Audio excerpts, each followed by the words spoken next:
Hey friends, welcome back to the Happy Homestead. This is the last video I'm going to be doing for 2023. This video is going to be airing on December 30th, so almost completing out the new year. I'm filming this just before Christmas, and the kitchen's a mess, the house is a mess. I feel like I'm a mess, but I'm happy. I hope you're happy. The holidays are almost here.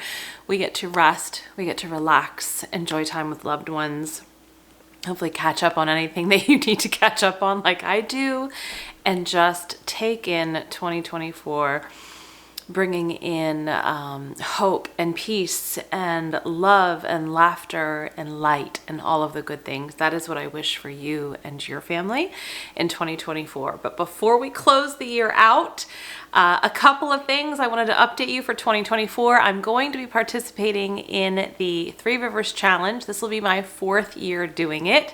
I did it in 21, 22, 23, and next year will be year number 4. If this is a new challenge to you, I invite you to follow along, not just with myself and what we're going to be doing here on the channel, but there are plenty of other homesteaders, homemakers, everybody in between that participates in this pantry challenge. I almost said panty challenge. Pantry challenge.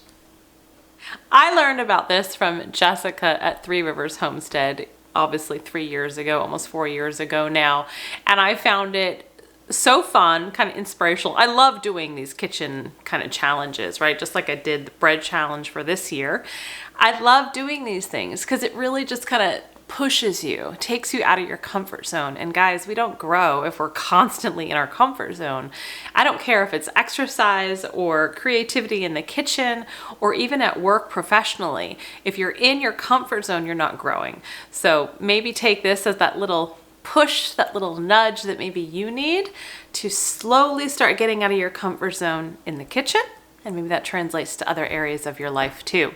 But the whole goal of the Pantry Challenge, and you make your own rules, you do that, right? So everyone sets their own rules. But the goal is to adhere to the rules that you set and to spend maybe no money or as little money as possible for the months of January and February, and using what you have, whether you're growing your food, whether you're foraging your food, or even just buying it from local farmers, or even it's the grocery store and you just have a lot. Use what you have, use it up. That's why it's there.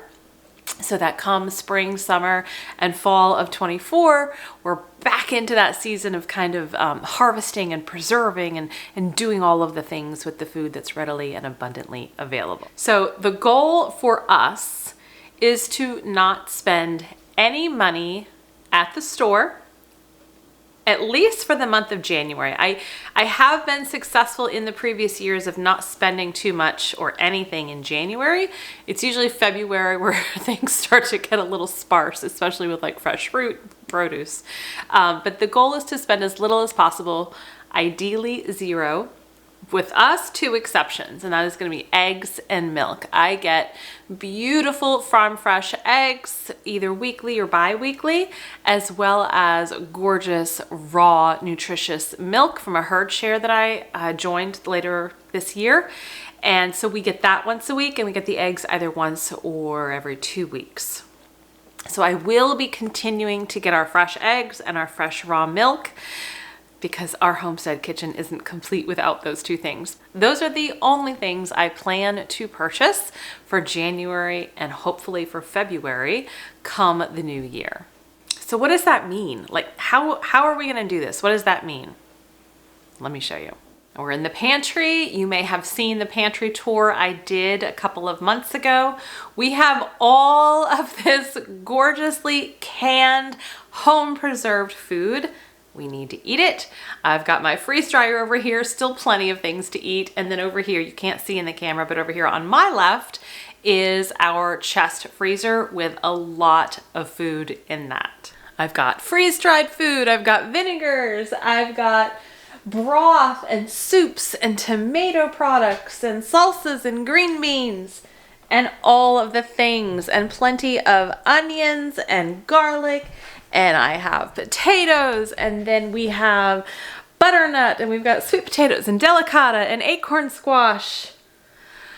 A lot of food. And there's that chest freezer with some remote control cars on it. We're trying to weed out the toys before more toys come in.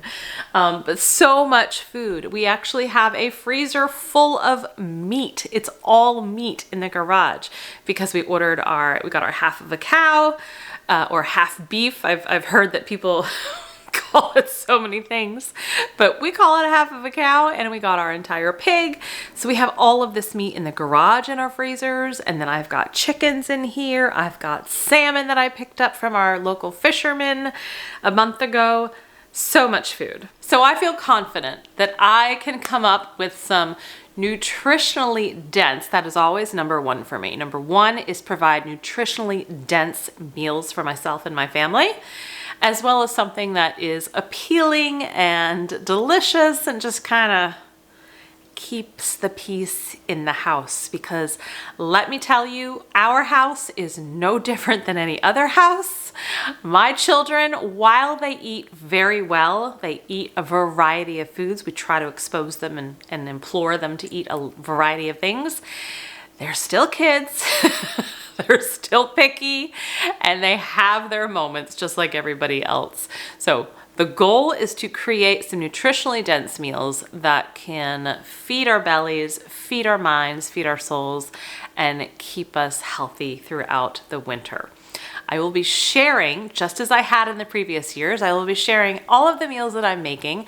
I'm going to probably film it, every day, making dinner every day, and then kind of piece and edit different days together to bring you at least one, maybe two videos a week in regards to what we're eating, how we're doing this, what are we making, how creative are we getting, what are the roadblocks, etc. I hope this will appeal to you because I want you to join in on the challenge. So huge thank you to Jessica at Three Rivers Homestead, because this is always something I look forward to every year. It inspires me, and I want to inspire you.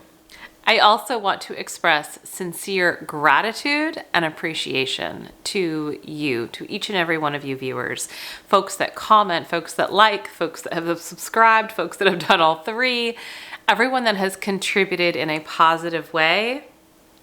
Thank you, because that means a lot to me. I do this because it's a creative outlet for me. I need a creative outlet, and I have been so inspired in many aspects of my life that I want to give that back. I want to inspire someone else, and hopefully that's you.